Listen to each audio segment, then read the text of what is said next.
Welcome back to Be Great Economics Road Trip. This is Nate. I am going to talk about upcoming moves that I am making and my focuses. So my personal investing focus has been in monetary assets, both because I think the speculation of crypto has been extremely valuable and obviously has paid off in multiple dividends over the past couple of years.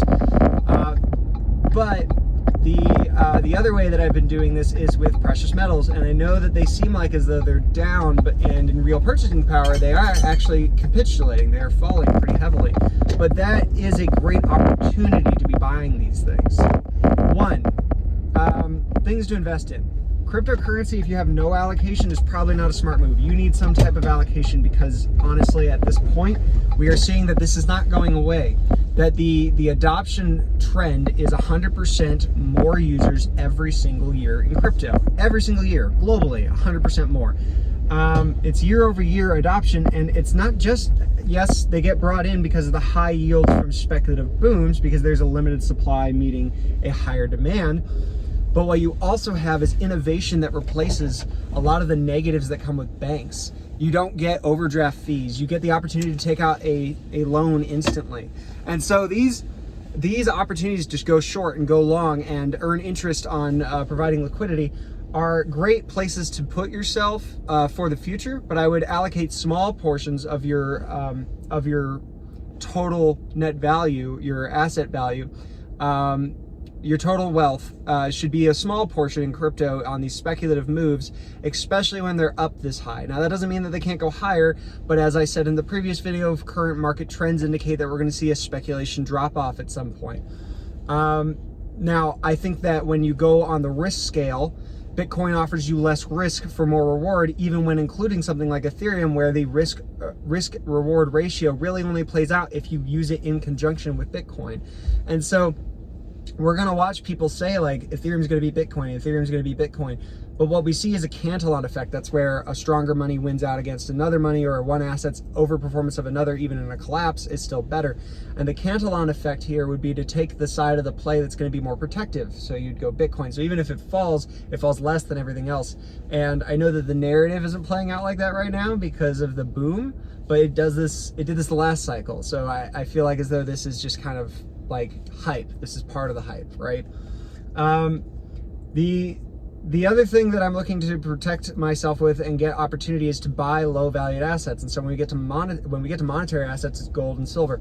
I don't think gold offers very much reward at all. I think it offers you a little bit of a safety net. We've seen historically that deflationary events such as a sell-off in the markets leads to covering their margin, and right now we're at the highest margin we've ever been in the history of the United States, both in ratio of portfolio value and in total amount of margin. So what does that mean? It means that we're going to have a margin sell-off.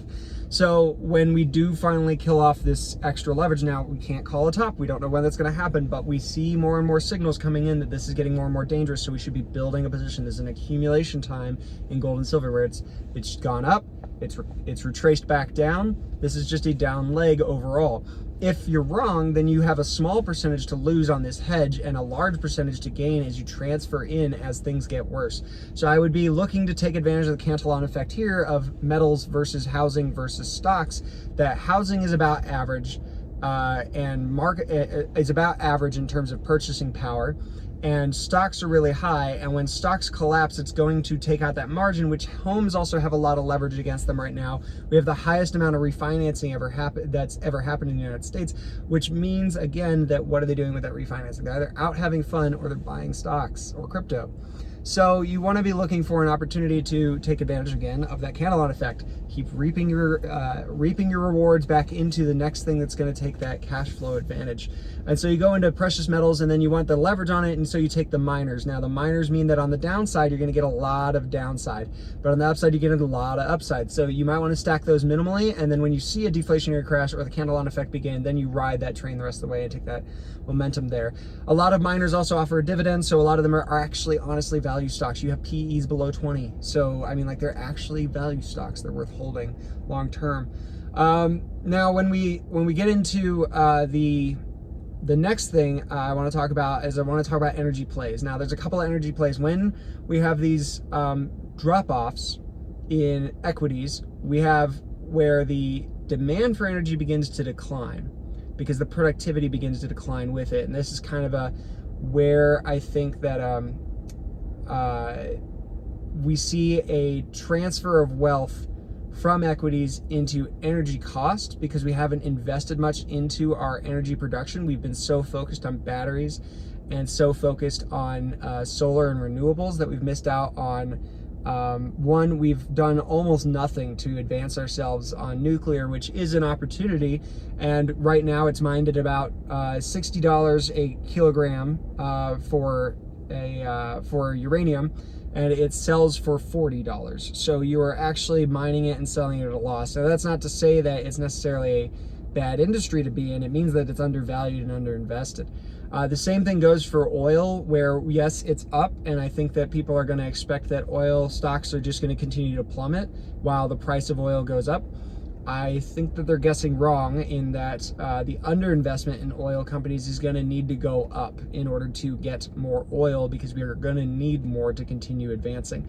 And so when we look at how the government has run, or how economies have been run since the 1930s, we've seen a increase in reinvestment by the state through debt. Now, do we ramp up QE once a crash happens? Probably, right? And so if we do that, where does it go? We start to look towards commodities. We start to look towards energy, copper, uranium.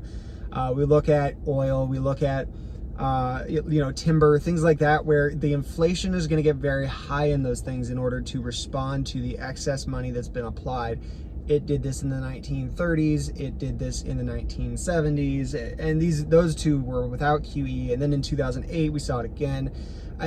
It's just kind of predictable at this point now. The market kind of predicting that might have pre-priced in some of this move, but ultimately they're a safer bet than trying to leave yourself in completely speculative stocks. So you want to hold your positions in the things that you believe in and increase your position as they go down, but you have to really take a true assessment of what is that stock valued at. So if you're buying Tesla at $1,000, it's not to say that it won't be worth more than $1,000 in the future, but current valuation of that company probably means that you're going to see a downside during the next big downturn in the economy.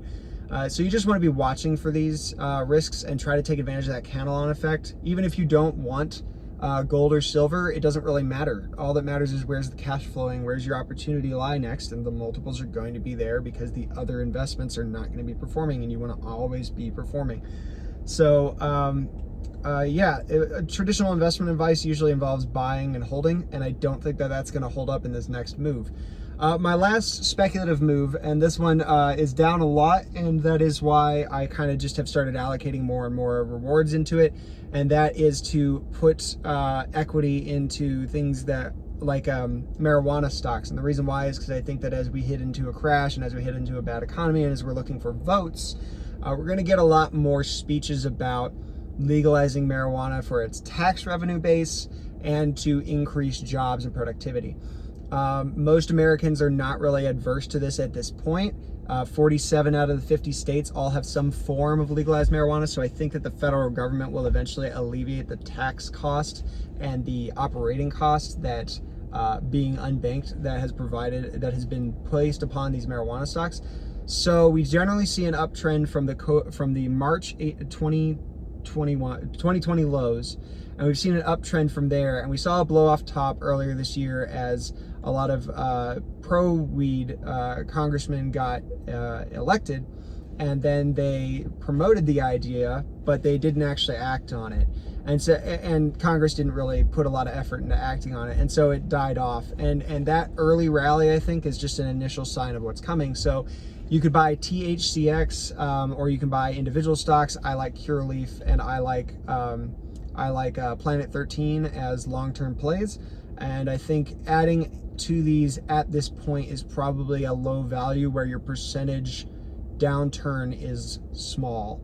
If we see a really big downturn, it's going to be deflation based, which means that all equities are going to be taking a hit. And so I would be moving from crypto to monetary assets like gold and silver and miners, and then into marijuana stocks as we progress through this.